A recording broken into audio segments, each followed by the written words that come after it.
next session is a lecture on innovations in TB diagnosis. For this session, I would like to call on the dais the moderator for the session, Dr. Cassandra, from the Executive Director from the Union. I would also request the speaker, Professor Gagandeep Kang, from the Gates Foundation, to come on stage. Switch over, Dr. Cassandra, to you. Thank you. Thank you so much for the introduction. And it's my great pleasure to introduce Dr. Gagandeep Kang from the Gates Foundation, who's here to speak about something very dear to my heart, in particular around innovations in TB diagnostics. And I'll just take one moment to say that I think the Innovation Summit and all of the contributions that are coming from the India innovators here is really a critical piece to being able to redefine how we end TB. And it's those changes and those innovations in diagnostics that are allowing us to address some of what Dr. Soumya just talked about around subclinical TB and how we actually get to elimination of TB in countries. There's lots of countries that have actually successfully reduced their incidence and prevalence. They've done that by screening whole populations, their entire populations, repeatedly. They did that at a time where there were very few innovations available. So now we have a huge challenge ahead of us in trying to address how to close that gap for countries like India. But we have at our disposal now innovations that should make it more cost effective and much more easily implementable in the communities, and to be able to reach every person that has active or subclinical TB and really break that train of transmission, bring the incidence and prevalence levels down, and really get to a point where we can claim, and you can claim, that TB has been eliminated in your generation and for the next generation. So with that, I am going to hand over now to Dr. Kang to have, I think, a very exciting discussion about the innovations in TB that have come about. So, Cassandra, thank you very much for the invitation, and the organizers seem to have put together an agenda that is really about thinking about all the possibilities in TB. One of the things that I've noticed about the TB field is that it feels, you have a lot of people working on TB, and you all feel like TB isn't given the importance that it should be given. And that's true for diagnostics, that's true for treatment, that's true for vaccines. Everything in TB feels neglected. I think I will say this one thing to the TB field. There are lots of other areas that are way more neglected than TB. What you have that is truly phenomenal is a community. You all know each other. You've been working in this space for a long time. You recognize what your problems are. And that is the first step to beginning to think about solving those problems. And what I have seen in the past few years in the TB community is that recognition of the problems, that recognition of where you need to be addressing issues in TB with innovation is way stronger than it is in many other fields. And that's why you have the energy around an innovation summit and can be thinking now with all these new tools, how do we think about actually using them to make a difference in TB? So if we think about where we can look for TB, obviously, by the time you get to a hospital and you have resources to testing in hospitals, it's pretty late in the game for identifying patients and managing them. Hospitals do have a role to play, but that role should come at the end of a process where you have tried to identify patients and miss them at other levels. If at the other end you look at the homes of people, or you look at people with subclinical TB, where you need to be thinking about what are the tools where you can identify TB at the very earliest stages, then the kinds of tools and facilities that you need are very different from the ones that you see in hospitals. So if you look at intended use cases, who is using them, what kinds of characteristics the tests themselves need to have, those are very, very different. And if we look at where we are today, we started with the ability to have a hospital and testing. We've moved away from hospitals, as Dr. Urvashi pointed out, to be able to find with other partners to move testing into a greater number of laboratories that are not necessarily located in hospitals. We've moved from those peripheral labs that still need reasonably trained laboratory technicians to now beginning to think about what are the kinds of tests that have a complexity that can be handled by a wider range of healthcare workers. Thinking about getting to community health workers and lay persons actually doing the testing is aspirational. But as I said, with the tools and the technologies that we have today, those are the directions we are heading in, because we know the earlier we can find someone who has an infection with TB that is capable of transmission, the earlier we will be able to put in place interventions that will reduce the overall burden of TB by making sure that people start treatment as early as possible and can be monitored throughout their care cascade. All of it sounds simple. It's easy to put on a graph. You know how complicated it is to be able to deliver all of this. So if we look at gaps in accessing TB care, obviously this is very, very different by country. But if we were to summarize what happens, well, first you don't get a test. You have a test that doesn't perform. You don't get a diagnosis. You don't get registered in treatment. The treatment doesn't work for you. And sometimes the disease recurs, and you might not be able to pick up that recurrence in time. So there are many diagnostic gaps that go beyond just the performance of the test itself. It is access to testing facilities, the ability to actually collect a sample on everyone that you would like to be able to test, the cost of the test, the ability to do the test, and how easy or difficult that test is. So if you think about transformations, and Soumya is a co-author on this paper with Madhu and Puneet, and these are the transitions that they had proposed a couple of years ago to really transform TB detection. Obviously, in line with WHO's recommendations, moving from microscopy testing to molecular testing, moving from centralized laboratories to decentralized, as close to point of care as possible, and then a whole range of other things that allow for building out a TB system that is integrated with the healthcare system so that patients can get tested when they need to be tested. You are not reliant just on sputum samples or just on high-end facilities to be able to deliver a molecular test. And it's pretty incredible that they wrote this article 2 years ago, and some parts of this have already come to pass. So what I'm going to talk to you about is really 4 innovations in diagnostics. You have lots of experts here in the room. You will be going to the exhibition later, so you will get to see many of these innovations in place.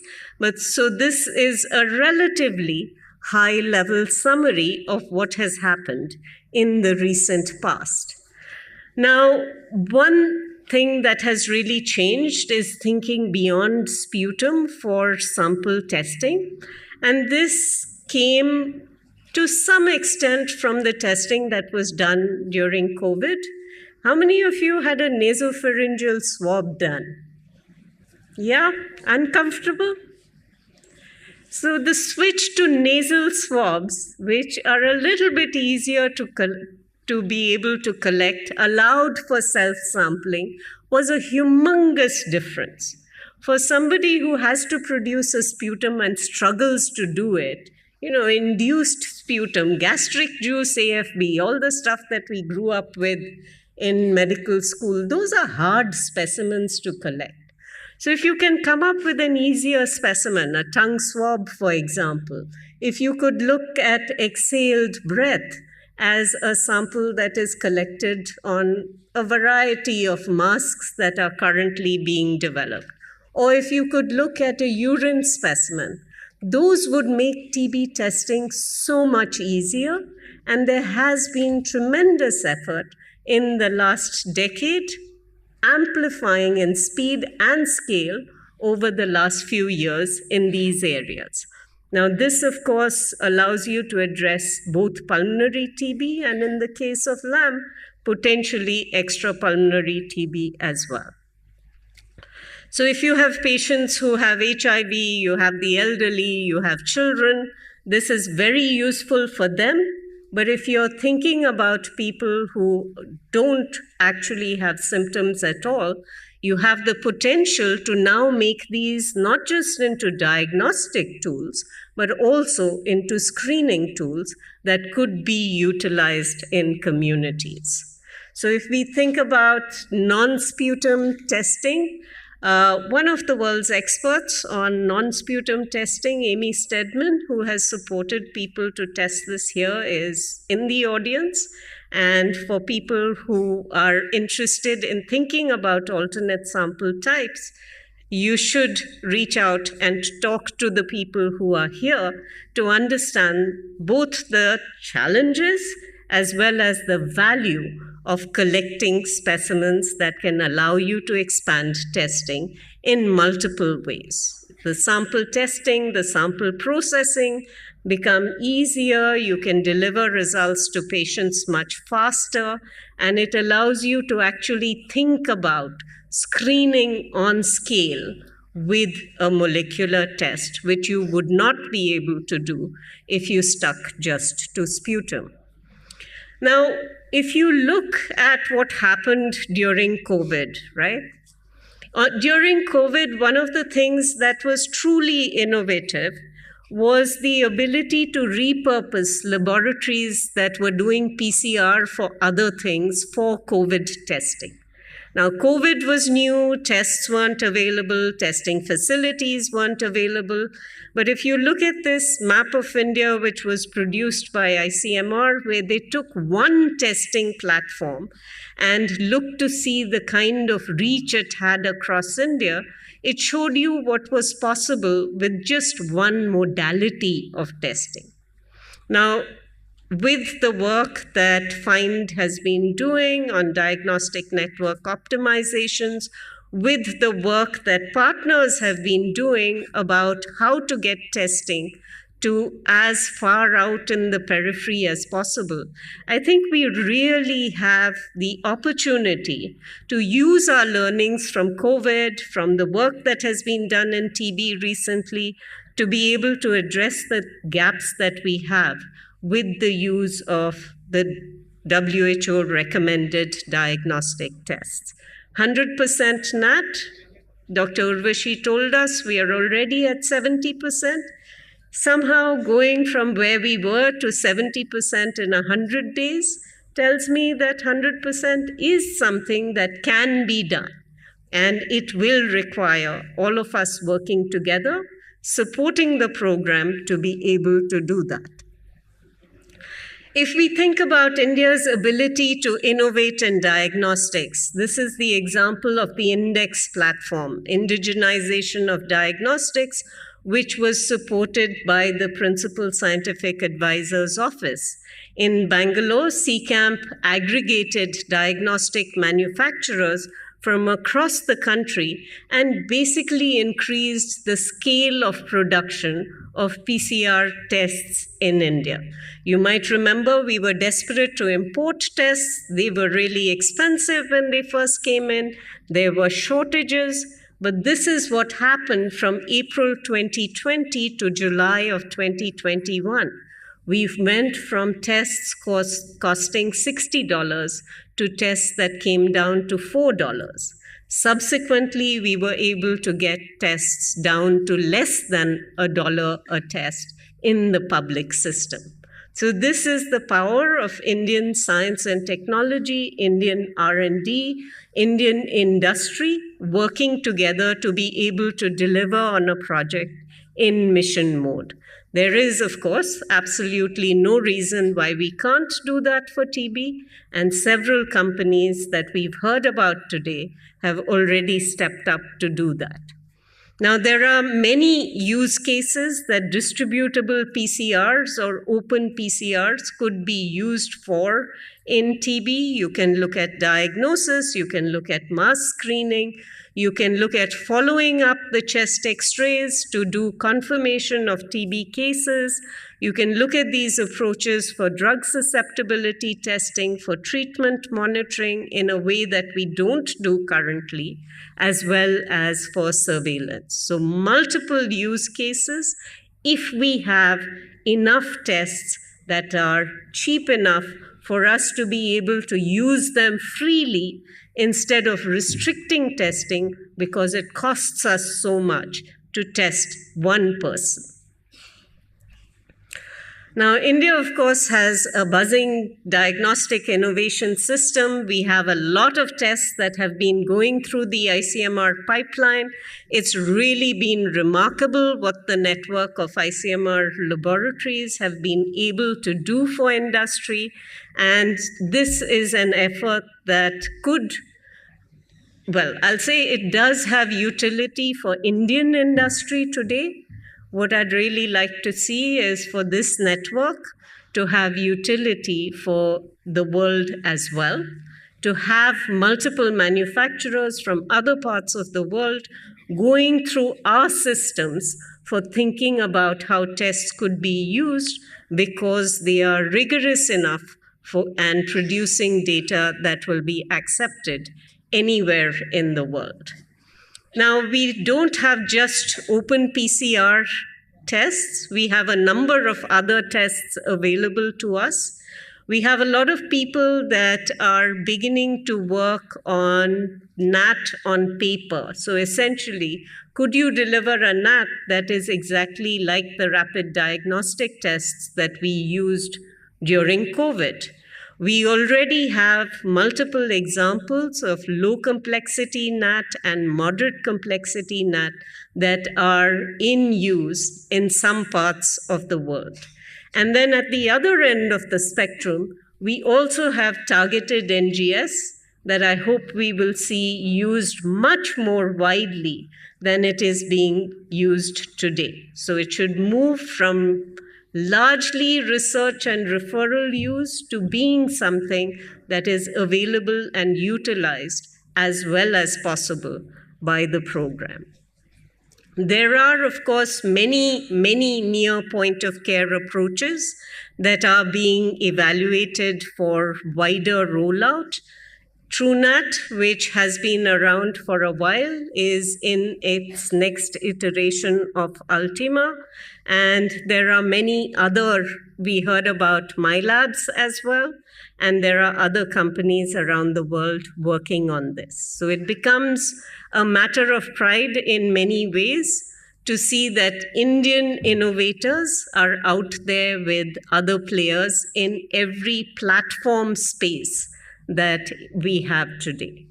There are some platforms that are trying to get even closer to point of care. Examples of this, you will see Co-Diagnostics and Coursera in the Innovation Forum. You will also see PlusLife and HuWell, which have a very close to point of care device available.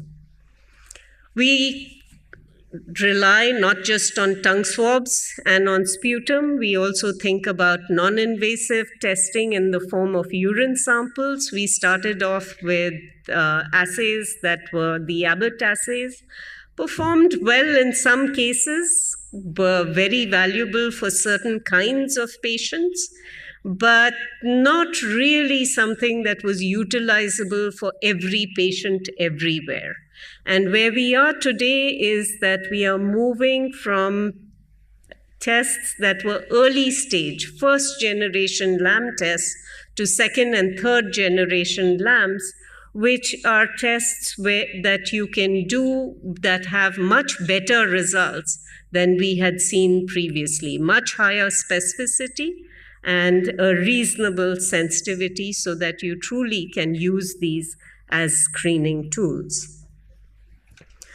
If we think about what was discussed with us earlier about using AI, we've heard about digital chest x-rays, we've heard about breath testing, we've heard about cough sounds, and AI approaches are being applied to all of these. More recently, there's been discussion on point-of-care ultrasound, and we have many other new options that are available to us for looking not just at symptomatic disease, but also at infections. So all of these tests need regulatory approval and validation for adoption. ICMR and the NTEP have been playing a major role in all of that, thinking about tests for the public sector in India. But we also should be thinking about diagnostics, not just for India, but also globally. So I told you I would tell you about 4 innovations. I'd like to add one more innovation to that and end there. Not just new sample types, not just opening up molecular testing, not just new testing modalities or AI approaches, but really changing the supply chain for where TB diagnostics for the world come from. Thank you.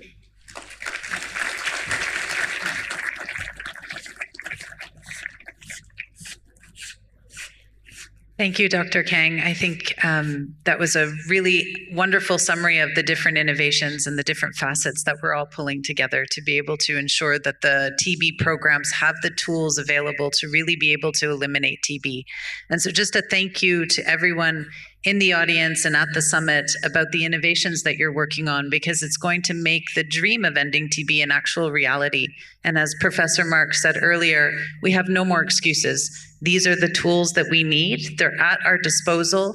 We have the ability, especially in India and in the region, to lead the rest of the world towards putting these together in a program that can actually eliminate TB in our time. And I appreciate all of the work that's gone into that and the summary today. Thank you.